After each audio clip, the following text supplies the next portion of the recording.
بسم الله الرحمن الرحيم. بسم الله الرحمن الرحيم. السلام عليكم ورحمة الله وبركاته. الحمد لله رب العالمين، والصلاة والسلام على أشرف الأنبياء والمرسلين وعلى آله وأصحابه أجمعين. قال الله تعالى في كتابه الكريم بعد أعوذ بالله من الشيطان الرجيم: يا أيها الذين آمنوا اتقوا الله حق تقاته ولا تموتن إلا وأنتم مسلمون. Hadirin jamaah salat zuhur rahimakumullah, alhamdulillah pada siang hari ini Allah Ta'ala mengizinkan kita menjalankan kewajiban salat zuhur berjamaah. Semoga ibadah kita dan amal soleh kita yang lainnya senantiasa diterima Allah Subhanahu wa Ta'ala. Salawat salam sejahtera kita doakan bagi pemimpin kita, Imamul Mustaqim, Qaidul Mujahidin, pemimpin orang-orang bertakwa, panglima para mujahid yang sebenar-benarnya, Nabiullah Muhammad sallallahu alaihi wasallam, keluarga, sahabat dan para pengikutnya yang setia hingga akhir zaman. Dan semoga kita yang hadir di masjid ini termasuk umatnya yang mendapatkan rahmat Allah Ta'ala dan syafaat dari baginda Rasulullah sallallahu alaihi wasallam. Saudara sekalian rahimakumullah, pada kesempatan kali ini tema yang kita angkat seperti terlihat di layar adalah Asyra ayat. Asyra artinya 10, ayat artinya tanda-tanda. Dan tanda-tanda yang dimaksud di sini adalah tanda-tanda kiamat, dan lebih khususnya tanda-tanda besar kiamat. Karena para ulama kita telah membagi tanda-tanda akhir zaman atau tanda-tanda kiamat ke dalam dua kategori. Ada yang disebut alamatus sughra, tanda-tanda kecil, dan ada yang disebut alamatul kubra, tanda-tanda besar. Tanda-tanda kecil jumlahnya sangat banyak dan umumnya datang lebih dahulu. Kalau tanda-tanda besar jumlahnya hanya 10, datang belakangan ketika kiamat sudah dekat sekali akan terjadi. Tapi jangan salah, saya tadi katakan tanda-tanda kecil itu pada umumnya datang lebih dahulu. Artinya apa? Artinya ada tanda-tanda kecil yang munculnya belakangan juga kan? Pada umumnya datang lebih dahulu, tapi ada yang datang belakangan. Misalnya, salah satu tanda kecil yang datang belakangan adalah angin lembut yang berhembus, aromanya wangi seperti misik, seperti kasturi, yang tugas angin ini adalah mewafatkan orang-orang beriman baik-baik, sampai yang imannya tinggal seberat biji sawi sekalipun terkena angin ini akan wafat. Nah, kejadian bertiupnya angin lembut ini adalah kejadian yang terjadi ketika dunia ini benar-benar sudah mendekati kiamat. Karena setelah angin ini berhembus, semua orang beriman wafat, maka yang tersisa kata Nabi adalah syirarin nas. Syirarin nas artinya manusia-manusia yang paling buruk, manusia-manusia yang paling jahat. Orang-orang kafir 24 karat. Ya, mereka akan melakukan berbagai kemungkaran sampai akhirnya mereka lah yang mengalami dahsyatnya peristiwa kiamat. Nah, angin lembut ini bukan tanda besar. Dia bukan salah satu dari 10 tanda besar, tetapi dia munculnya belakangan. Contoh lain lagi dari tanda kecil yang muncul belakangan adalah zuhur al-Mahdi, tampilnya al-Mahdi. Al-Mahdi ini seorang laki-laki yang mendapat petunjuk dan ditunjuk Allah untuk memainkan peranan sebagai Amirul Mukminin fi akhir zaman, pemimpinnya orang-orang beriman di akhir zaman. Kemunculan Al-Mahdi itu di ujung perjalanan dunia ini. Tapi dia bukan tanda besar, dia tanda kecil. Nah, tanda-tanda besar ini, tanda-tanda kecil ini diawali dengan diutusnya Nabi Muhammad sallallahu alaihi wasallam. Karenanya dalam surat Al-Ahzab, Allah Ta'ala menyebut Nabi kita ini merupakan khataman nabiyyin, penutup rangkaian para nabi. Artinya la nabiyya ba'dah, enggak akan ada lagi nabi setelah Nabi Muhammad sallallahu alaihi wasallam. Nah, karenanya nabi kita juga dijuluki nabi akhir zaman. Artinya apa? Semenjak beliau diutus, dunia ini memasuki lembaran sejarah akhir zaman. Dan karena kita adalah umat nabi tersebut, kita dijuluki umat akhir zaman. Yang artinya apa? We are the last of mankind. Kita ini ujung terakhir dari perjalanan umat manusia. Sesudah kita nggak ada lagi umat manusia. Umat Muhammad ini ujung terakhir perjalanan umat manusia. Setelah itu dunia berakhir. Nah, kemudian tanda-tanda besar, jumlahnya hanya 10, datang belakangan ketika dunia ini sudah mendekati kiamat. Dan bila satu tanda besar muncul, maka tanda-tanda besar yang berikutnya akan muncul dengan cepat sekali. Nabi mengumpamakannya seperti biji-biji marjan, manzumat, yang diikat dengan tali, kemudian dibuat simpul di bawahnya sehingga biji-biji itu diam. Tapi begitu simpulnya dibuka atau digunting, maka biji pertama jatuh, biji kedua jatuh, biji ketiga jatuh dengan cepatnya saling berturutan. Itu tanda-tanda besar. Kemudian ciri tanda besar yang terakhir adalah semua tanda besar bersifat extraordinary, luar biasa, dahsyat, spektakuler. Tidak seperti hal-hal yang biasa terjadi. Contoh, tatlu'us syamsu min maghribiha, matahari terbit dari tempat terbenamnya. Jelas ini peristiwa yang luar biasa. Bayangkan, manusia terbangun di pagi hari, tahu-tahu matahari terbit bukan di tempat biasanya terbit, tapi di barat. Ini heboh sekali. Ini tanda besar. Atau contoh tanda besar yang lain lagi adalah dabbatul ard, binatang melata keluar dari perut bumi. Yang kemudian binatang ini dalam Al-Quran dikatakan akan berbicara dengan manusia. Dan binatang ini akan memberikan tanda kepada siapa orang beriman, kepada siapa orang kafir. Kalau dia ketemu orang beriman, maka orang beriman itu dibuat cemerlang, bercahaya wajahnya. Tapi kalau yang dia jumpai orang kafir, dikasih stempel di hidungnya. Sehingga kata Nabi, jika binatang ini sudah keluar, umatku makan satu meja makan, tahu dengan calon penghuni surga atau calon penghuni neraka. Karena tanda yang terlihat di wajahnya. Masya Allah. Jadi ini tanda-tanda besar. Baik. Saudara sekalian rahimakumullah, lalu kita yang hidup sekarang ini berada di mana? Posisi kita di mana? Suatu ketika Umar bin Khattab radhiyallahu an meriwayatkan satu hadis. Beliau berkata, "Bainama julusun inda Rasulillah sallallahu alaihi wasallam." Suatu ketika kami para sahabat sedang duduk-duduk dengan Nabi, tiba-tiba muncul seorang laki-laki yang kami tidak kenal. Pakaiannya putih bersih, rambutnya hitam legam, tapi tidak ada asarus safar. Tidak ada tanda-tanda perjalanan jauh. Lalu laki-laki ini langsung duduk di depan Nabi, lututnya bersentuhan dengan lutut Nabi, sedemikian dekatnya. Mulailah dia mengajukan pertanyaan demi pertanyaan. Nah, salah satu pertanyaan beliau adalah, Mata sa'ah, kapankah datangnya kiamat? Nabi menjawab, Mal mas'ulu anha bi'a'lama minas sa'il. Orang yang ditanya tidak lebih tahu daripada orang yang bertanya. Tapi dia tanya lagi, wa ma amaratiha, apa tanda-tandanya kiamat sudah dekat? Nah, Nabi menjawab, wa antaral hufatal auratal 'alata ri'a asy-sya'i yatatawaluna fil bunyan. Kiamat itu sudah dekat apabila kamu melihat orang yang tidak beralas kaki, telanjang dada, miskin, penggembala domba atau kambing, namun berlomba dalam membangun gedung-gedung tinggi. Di hadis yang lain, sahabat Abu Hurairah mendengar tanda ini langsung bertanya, "Man hum ya Rasulullah?" Siapa orang-orang dengan ciri-ciri seperti itu? Kata Nabi, "Humul Arab." Mereka bangsa Arab. Terus laki-laki ini meninggalkan majelis Nabi dan para sahabat. Terus Nabi bertanya kepada Umar yang duduk di sampingnya, "Ya Umar, tahu kamu siapa laki-laki tadi?" Umar menjawab, "Allahu wa rasuluhu a'lam." Allah dan Rasulnya lebih tahu. Kata Nabi, itulah malaikat Jibril alaihissalam datang ke tengah-tengah kita mengajarkan din kepada umat ini. Subhanallah. Bayangkan, malaikat Jibril bertanya kepada Nabi kita, apa tanda kiamat sudah dekat? Kata Nabi, apabila bangsa Arab sudah berlomba membangun gedung-gedung tinggi. Let's see the tallest buildings in the world. Gedung-gedung tertinggi di dunia. Hari ini gedung tertinggi di dunia bentuknya seperti ini. Namanya Burj Khalifah. Ketinggiannya 828 meter. Adanya di kota mana? Dubai, Arab. Gedung kedua tertinggi memang bukan di Arab, di China. Namanya Shanghai Tower, 632 meter. Namun, gedung ketiga tertinggi namanya Mecca Clock Royal Tower, 601 meter. Adanya di kota mana? Mekah, Arab.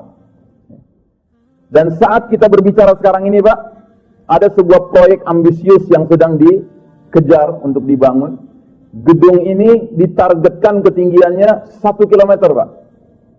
Pemilik gedung ini adalah orang terkaya di Timur Tengah, namanya Walid bin Talal, yang baru-baru ini ditangkap atas tuduhan KPK, ya, Komisi Pemberantas Korupsinya Saudi, ya, sebagai koruptor. Nah, dia punya ambisi membangun gedung mengalahkan Burj Khalifa ini yang 828 meter, dia mau bangun 1 kilometer. Gedung itu sedemikian tingginya, kalau kita lihat maketnya, desain bangunannya, kelak nanti lantai-lantai atasnya melewati awan. Ya. Namanya Kingdom Tower. Adanya di kota Jeddah, Arab. Ini baru akan selesai 2018 nanti, Pak, insya Allah. Sekarang sedang dalam proses pembangunan. Ini belum jadi, ada lagi gedung lain, Pak. Ada pihak lain ingin mendirikan gedung lebih tinggi lagi dari ini. 1152 meter. Belum dikasih nama, tapi sudah ditentukan di mana tempatnya, yaitu di kota Basrah, ya, di Irak Selatan, Arab.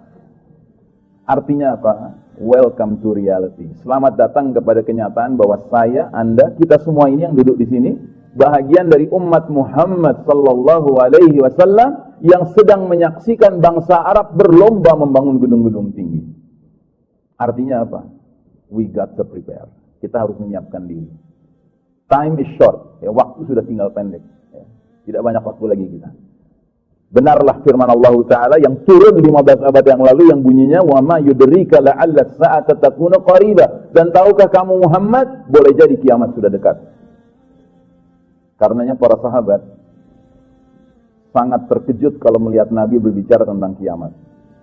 Sahabat pernah meriwayatkan dalam satu hadis riwayat Ibnu Majah, idza dzakara 'anis sa'ah ahmarat wajnatahu, bila mana Nabi Muhammad SAW berbicara tentang kiamat, kedua pipi beliau memerah. Memerah. Wa 'ala sautuhu, suara beliau meninggi, washdadda ghadabuhu, kemarahan beliau bertambah-tambah, ka'annahu nadhiru jaishin, seolah-olah Nabi menjadi seperti panglima perang, memberikan aba-aba komando kepada pasukan perangnya, seraya berkata sabbahakum massakum, hati-hati kalian di waktu pagi, hati-hati kalian di waktu sore. Masya Allah. Makanya para sahabat juga terkondisi. Mereka sangat serius mengamati situasi kondisi, jangan-jangan tanda-tanda kiamat sudah mulai bermunculan. Bagi contoh, suatu ketika seorang sahabat keluar rumah. Di kejauhan dia lihat ada asap. Dia keliling ke tetangga-tetangganya, dia gedor pintu-pintu mereka seraya berteriak-teriak. Ad-dukhan, ad-dukhan katanya. Asap-asap katanya. Keluarlah tetangga-tetangganya mengelilingi sahabat ini bertanya, ada apa? Dia tunjuk ke arah asap, dia teriak lagi, ad-dukhan katanya. Mereka balik bertanya, ada apa ini? Ada apa dengan dukhan itu? Sahabat ini justru bingung melihat sahabat-sahabat yang lain. Apa kalian tidak ingat keterangan Nabi SAW mengenai alamatus sa'ah, tanda-tanda sudah dekatnya kiamat kalau sudah muncul asap? Subhanallah. Dan siapa yang tahu? Dukhan ini kategorinya tanda kecil atau tanda besar? Hah? Tanda besar. Sedangkan tadi sudah kita jelaskan, tanda kecil umumnya datang lebih dahulu, tanda besar datangnya kapan? Belakangan, ketika kiamat sudah dekat. Sahabat masih hidup dengan Nabi, ya, mencurigai sebuah fenomena yang dia lihat adalah tanda besar. Berarti dia sangat menghayati kiamat boleh jadi sudah sangat dekat. Kira-kira kalau sahabat dahulu begitu, kira-kira kita sekarang pantasnya lebih santai, lebih serius. The clock is ticking forward. Jarum jam berputar ke depan, nggak ada ceritanya yang muter ke belakang, kan? Nggak ada ceritanya kiamat makin jauh, nggak ada ceritanya seorang muslim kalau hadir di pengajian dengar ustaz ngomong kiamat terus dia bilang, ustaz ngapain sih diomongin, kan kiamat masih lama. Nah, jadi saudaraku rahimakumullah, itulah sebabnya para pengamat akhir zaman, ulama-ulama yang peduli akhir zaman punya pendapat bahwa kondisi dunia modern dewasa ini praktis hampir semua tanda-tanda kecil yang begitu banyak jumlahnya sudah bermunculan. Dan kita sekarang ini patut khawatir sudah berada di ambang menjelang munculnya tanda-tanda besar. Ya, kita ini sudah di ambang menjelang munculnya tanda besar, Pak. Ya. Itu hadis pertama. Sering disebut hadis Jibril di hadis pertama tadi. Ada di dalam kitab Arba'in An-Nawawi. Ya. Hadis nomor 2. Nah, hadis yang kedua yang kita akan jadikan acuan kita adalah hadis riwayat Imam Ahmad. Saya menyebut hadis kedua ini sebagai hadis roadmap, peta perjalanan umat Islam. Dalam satu hadis, Nabi memampatkan sejarah umat Islam ke dalam 5 babak. Dan pergantian babak demi babak ditandai dengan pergantian karakter pemimpinnya. Sebelum saya jelaskan hadis ini, barangkali di antara jamaah ada yang tahu, kita sekarang sudah hidup di babak keberapa? Babak keempat. Bayangkan, Ya. Bayangkan, jumlah babak umat Islam cuma 5, Pak. Kita sekarang sudah hidup di babak keempat. Seandainya bapak dan ibu, atau bapak dengan suami, dengan istri bapak berangkat ke bioskop nonton film. Tahu film ini jumlah babaknya 5. Sampai di bioskop ternyata film sudah mulai. Daripada angus tiket, masuk aja, nonton. Begitu duduk, ternyata yang sedang ditayangkan babak keempat. Hitungannya bapak dan ibu sampai di bioskop di awal film, di tengah film, menjelang akhir film. Yang menjelang akhir film lah.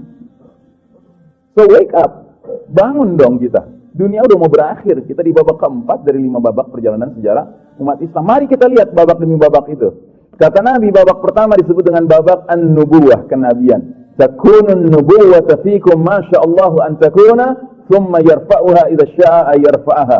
Kalian akan mengalami babak kenabian selama masa yang Allah kehendaki, kemudian ketika Allah berkehendak, babak pertama itu pun berlalu.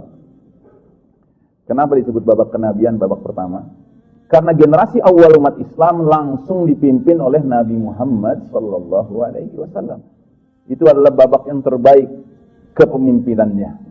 Karena yang memimpin adalah orang terbaik dari umat ini, bahkan orang terbaik dari seluruh umat manusia. Sebab Nabi Muhammad SAW bukan saja nabinya umat Islam, tetapi nabi kita adalah Sayyidul Anbiya wal Mursalin, penghulu para nabi dan para rasul. Jadi para sahabat itu dipimpin oleh orang terbaik sepanjang zaman. Nabi Muhammad sallallahu alaihi wasallam.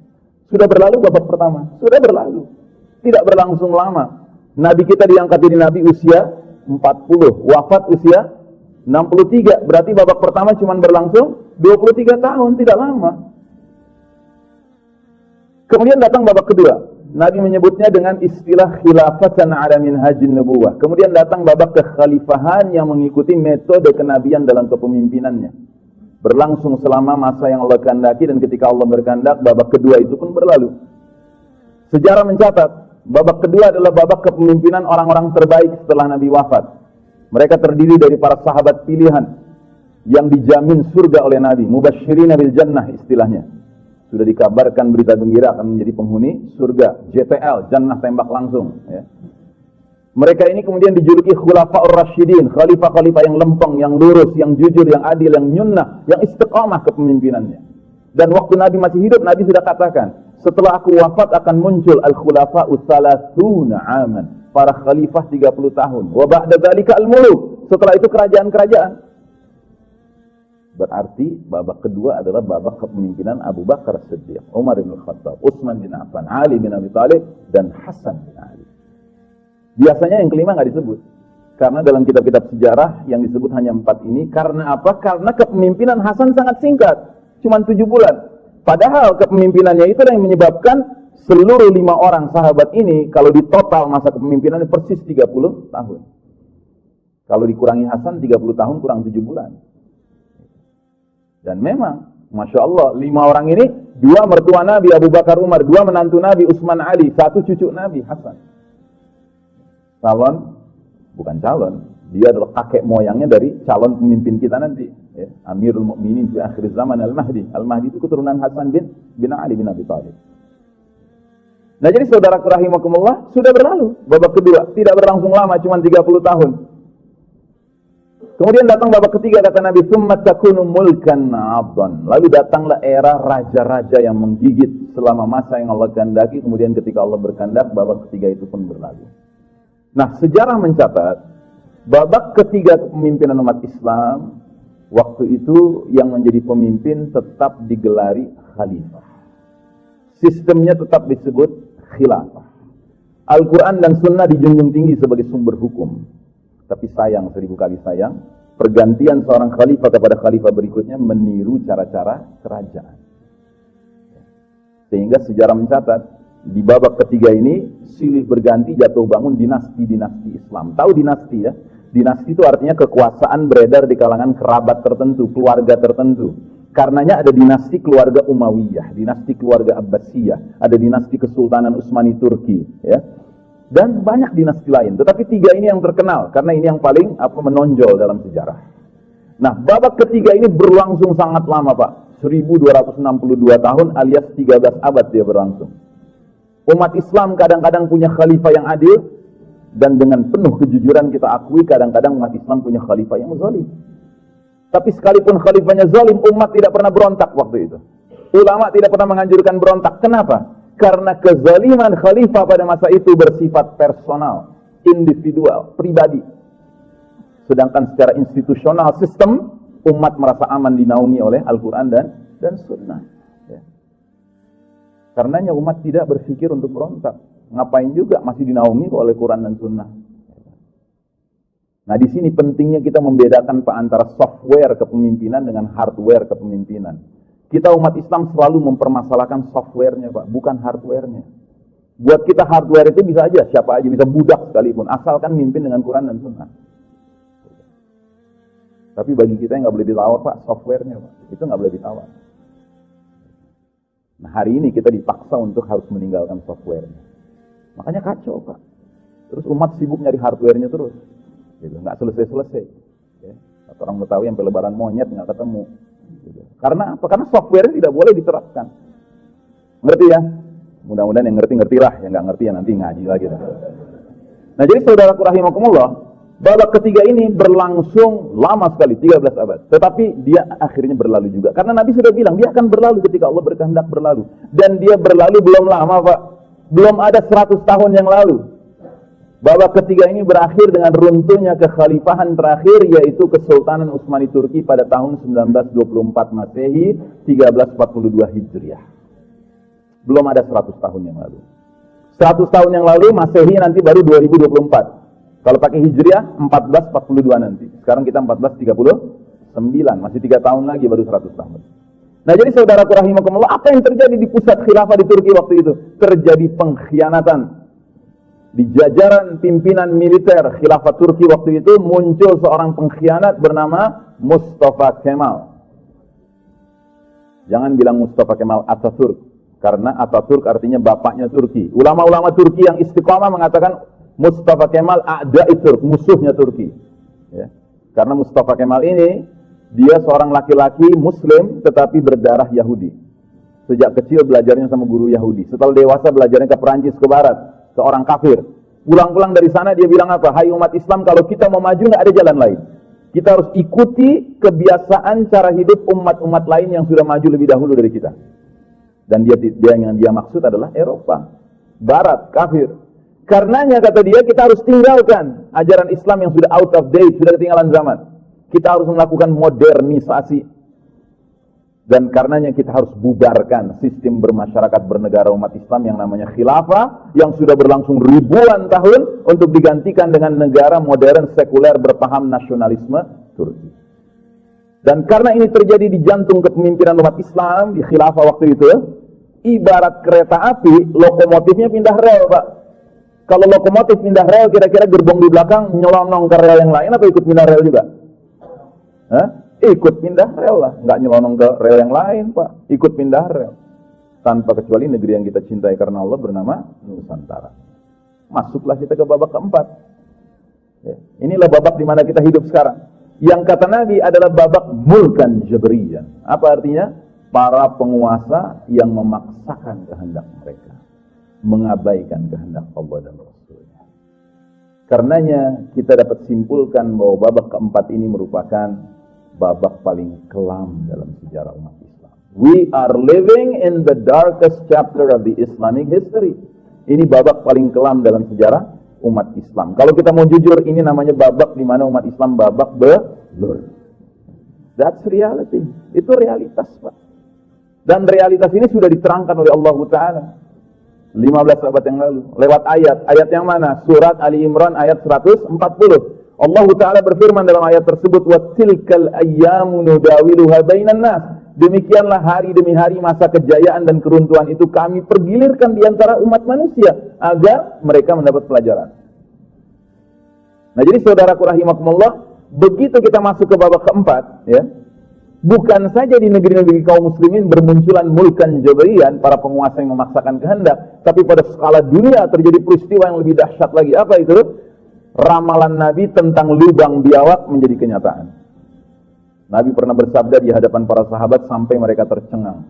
La tattabi'unna sunanal ladzina min qablikum shibran bi shibrin wa dhira'an bi dhira'in hatta law dakhalu fi juhri dabbin lattaba'tumuhum. Sungguh kalian umat Islam kelak nanti di akhir zaman benar-benar akan mengikuti kebiasaan cara hidup orang-orang sebelum kalian, sejengkal demi sejengkal, sehasta demi sehasta, sehingga sekiranya mereka masuk lubang biawak sekalipun, kalian terus mengikuti mereka. Para sahabat bertanya-tanya, ya Rasulullah, al-Yahuda wan Nasara, ya Rasulullah, apakah mereka itu kaum Yahudi dan Nasrani? Kata Nabi, faman, siapa lagi kalau bukan mereka? Anda tahu, para sahabat itu tercengang mendengar ramalan Nabi ini. Bukan karena ragu sama Nabi, karena yakin Nabi nggak pernah bohong. Tapi yang bikin mereka tercengang, loh kok bisa ya? Umat Islam, umat ahli Quran ngekor sama umat Yahudi, umat ahli Taurat dan umat Nasrani, umat ahli Injil. It doesn't make sense. Nggak masuk di akal para sahabat. Karena para sahabat tahu betul bagaimana seorang Umar bin Khattab ditegur keras sama Nabi pas kedapatan baca kitab Taurat. Tahu kan hadisnya? Jadi di kota Madinah, Umar bin Khattab kedapatan sama Nabi lagi baca beberapa kertas. Nabi nggak bisa baca. Nabi nanya, ya Umar, apa yang kau baca? Aku sedang baca beberapa lembar kertas dari kitabullah Taurat. Tiba-tiba wajah Nabi berubah jadi merah, pertanda marah. Terus Nabi bersumpah, walladzi nafsi biyadi, demi Allah yang jiwaku dalam genggamannya. Seandainya saudaraku Musa alaihi salam sekarang hidup di tengah kita, niscaya dia menjadi pengikutku. Apa nggak cukup bagi engkau, wahai Umar, Al-Quran? Tinggalkan Taurat itu.